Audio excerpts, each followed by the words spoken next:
שלום חברים וברוכים הבאים לגיימינג. היום נדבר על אחד מהמשחקים הכי טובים ששיחקתי בחיי, אלדן רינג. בואו נתחיל.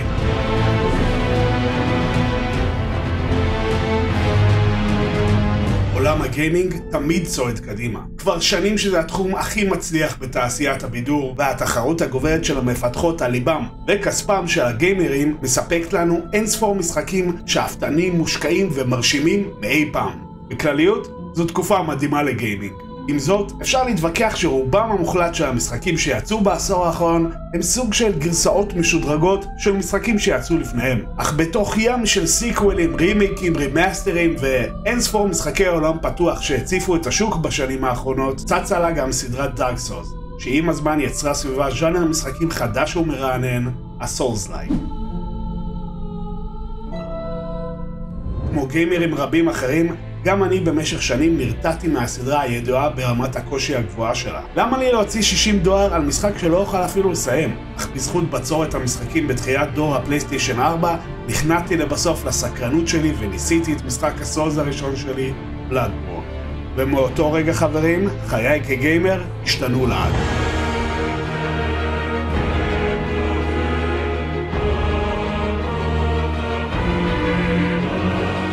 הוגלתי במשך שנים למשחקים הכליליים נטולי האתגר שמציפים את השוק. בהם רדפתי אחרי אינספור סימני שאלה במפות ענקיות, ונלחמתי בעוד ועוד גדודים של מפלצות ואוהבים בלי שום אתגר ממשי. והנה, פתאום מגיע המשחק שאשכרה מעיז לדרוש ממני להתרכז כשאני משחק בו. השעות הראשונות במשחק היו כמעט מייאשות. כל אויב, שולי ככל שיהיה, יכל ברגע אחד להרוג אותי ולקחת לי את כל נקודות הניסיון שלי. אך זמן קצר אחר כך קרה משהו מיוחד. הגעתי לבוס הראשון, וכעבור כמה ניסיונות, עם לא מעט פוקסים, הצלחתי לנצח אותו.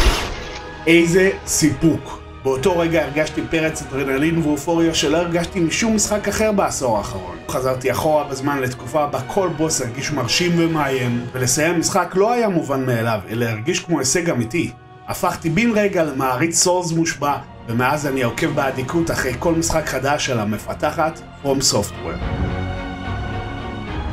אלדן רינג, המשחק החדש של ראש הסטודיו הגאוני של From Software, מיאזאקי-סאמה, הוא בפועל דארק סולס 4 רק בשם אחר. מגוון האויבים המלחיצים חוזרים לצד מפלצות חדשות ומביטות לא פחות. הנשקים, הכישופים והחפצים האיקונים חוזרים גם הם, וכמובן גם המכניקה הקלאסית, בכל פעם שאנחנו מתים אנחנו מאבדים את כל הרון שלנו, אבל יש לנו הזדמנות אחת להשיג אותם חזרה. כל המרכיבים הקלאסיים כאן בגרסה מפותחת מבעבר. ההבדל האמיתי בין אלדן רינג לדארק סולס הוא העולם הפתוח הענקי שמחבר בין הדאנג'נים השונים.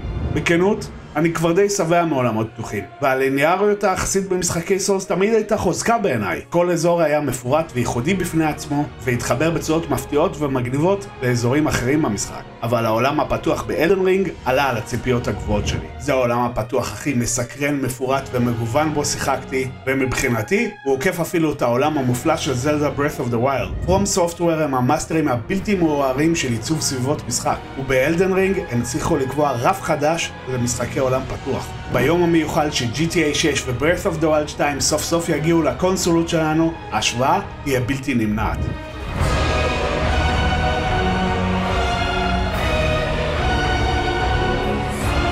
לאלדן רינג יש יתרון מובהק על רוב משחקי הסנדבוקס, בכך שמעבר לעולם הפתוח הענקי והמרתק, נגיע גם לדאנג'נים ואזורים סגורים יפהפיים שינתקו אותנו לרגע משיטוט בעולם הכללי ויאפשרו לנו ליהנות מחוויית משחק ליניארית מכל טוב.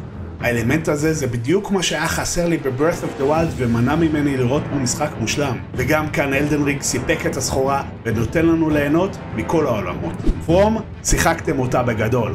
התוספת השנייה הגדולה על משחקי סולס קודמים היא היכולת לרכב על טורנט הסוס, מה שמאפשר לנו לנוע במהירות ברחבי המפה ולחקור אזורים גבוהים ומרוחקים בעזרת הקפיצה הכפולה האולטרה שימושית שלו. בהתחלה אני חשבתי שהסוס הוא פשוט פיצ'ר מתבקש במשחק עולם פתוח, אך עם הזמן הוא התגלה כאחד מהנשקים הכי חזקים בארסנל שלי. ברחבי הלנס ביטווין ניתקל בעשרות בוסים המסתובבים בחופשיות ובזריזות, והלחימה בזמן רכיבה על טורנט אפשרה לי להתמודד עם מפלצות שלא הייתי מצליח להביס באותה נקודה בדרך אחרת. טורנט כל כך טוב שקצת חבל לי שאי אפשר לשדרג ולחמש אותו כמו שאפשר עם הדמות הראשית, ובכל זאת הזריזות והמהירות שלו סחבו אותי עד סוף המשחק ומעבר. רק אל תשכחו להאכיל אותו, מגיע לו לבחור.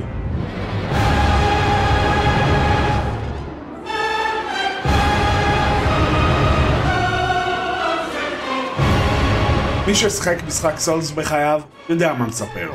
בוסים אפיים, ביצות רעילות, מערכות לבלינג ווופן סקיילינג מורכבות, והרבה מאוד pay to black, צמד המילים You died. אך אם אתם מאלו שתמיד חששו לנסות משחק סולס, אני שמח לבשר לכם שאלדן רינג הוא המשחק הכי בגינר פרנדלי בסדרה. שלא תבינו לא נכון, אלדן רינג משחק מאתגר בהחלט, וכבר בצעדים הראשונים שלכם בעולם הגדול, אתם תתקלו ממפלצת שתוריד אתכם במכה. אבל לעומת משחקים אחרים בסדרה, פה ניתנת לנו האופציה להימנע מתסכול בהתמודדות עם אויב מסוים, וניתן פשוט לפתוח את המפה, לסמן את האזור שנזכור אותו לאחר כך, ולצאת בינתיים לאין ספור הרפתקאות אחרות בעולם הגדול. למעשה, ניתן לחקור כ-70% מהמפה בלי להתמודד עם בוס אחד, ואפשר פשוט לרכב על טורנט וליהנות מהמיקומים המסקרנים, תוך כדי אסיפת זירי הזהב שנותנים לנו עוד שיקויים לריפוי, תמורות קדושות שמחזקות את השיקויים, ולמצוא בדרך עוד מגוון נשקים, שריונים, קסמים וחפצים שימושיים אחרים. כשנחליט לחזור לאותו אויב בעייתי,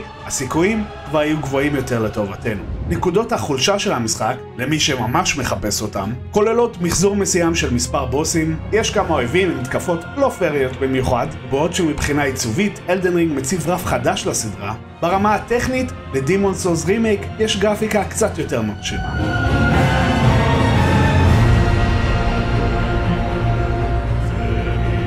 לסיכום, אלדן רינג הוא לא רק מתמודד רציני על משחק השנה 2022, הוא אחד המשחקים הכי טובים שאי פעם שיחקנו.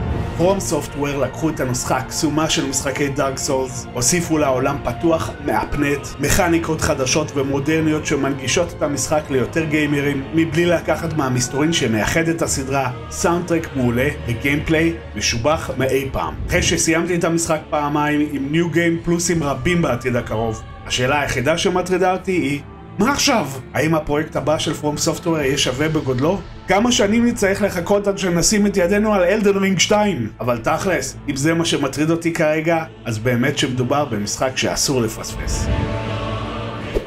ואם אתם נתקלים ממישהו שאומר שאלדן רינג משחק בינוני או גרוע, יש רק דבר אחד שנותר לעשות. להישיר מבט לחמוד ולאחל לו Get Good!